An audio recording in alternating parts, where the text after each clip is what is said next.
पाहता भगीरथ राजा 24। आर्णीमधून इतिहासाच्या पाऊल खुणांवर चालणारी गडकोट मोहीम, शेकडो धारकरी सज्ज। नवराष्ट्र निर्माण आर्णी महेश बांधते। आर्णी विभागातील शेकडो धारकरी लोहगड ते राजमाचीगड येथे होणाऱ्या धारातीर्थ गडकोट मोहिमेसाठी आज आर्णीमधून पहाटे रवाना झाले। यावेळी शहरातील अनेक सामाजिक संघटनांनी, हिंदू नागरिकांनी त्यांचा सत्कार केला। शहरातील शिवनेरी चौक या ठिकाणी शिवरायांच्या प्रतिमेला हार अर्पण करून अभिवादन करण्यात आले। येथून प्रवासाला सुरुवात झाली। मोहिमेला जाणारे सर्व धारकऱ्यांचे यावेळी उपस्थित महिला भगिनींनी औक्षण केले।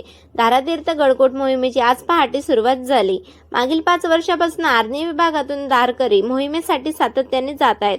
पहिल्या वर्षी 1, दुसऱ्या वर्षी 2, तर तिसऱ्या वर्षी 8, चौथ्या वर्षी 40। या वर्षी मोहिमेसाठी आर्णी विभागातील 100 पेक्षा अधिक धारकरी जात असून यात तालुक्यातील वरुड भक्तमधून 40, जवळा, सुकळी, तळणी, विठोली, चिखली सह अनेक गावातील धारकरी बांधवांचा यात समावेश आहे।